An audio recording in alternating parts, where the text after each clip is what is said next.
প্রিয় দর্শক শ্রোতা, আসলে আমি ভুল করছি, এটা শিমুলের বাগান না, পাহাড়ের চূড়া থেকে একদম রাস্তা পর্যন্ত রাস্তার কাজ চলতেছে এবং গারো পাহাড় পর্যটক কেন্দ্রের উন্নয়ন হচ্ছে। মামা, এই গাছগুলি যদি কি হয়? তেল তোলা হয়। এই তেল কি কি কাজে লাগে? এই তেল ভাত দিয়ে খাওয়া যায়, গরম ভাত দিয়ে, খুব ভালো এই তেল। গরম ভাত দিয়ে তেল দিয়ে শুধু খাওয়া যায়, আর কিছু লাগে না? না না না না। ভাই, জি জি ঠিক আছে।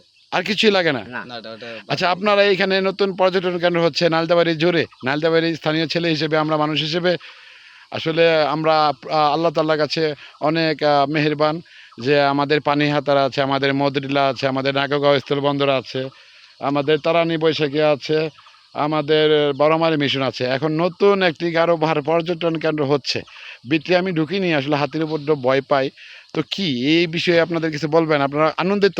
আনন্দিত আমরা। ইনশাল্লাহ অনেক আনন্দিত। আমাদের নালতাবাড়ি উপজেলা জুড়ে নদী, খাল, বিল এবং প্রাকৃতিক সৌন্দর্যে ভরপুর পাহাড়, পর্বত, নদী, নালা সহ পর্যটকরা প্রতি শীতে যে পরিমাণ ভিড় জমায়, গরমে তো আছেই, শীতে প্রচুর পরিমাণে মানুষের ভিড় জমে। এই গরমে কাজ শুরু হয়ে গেছে ইনশাল্লাহ।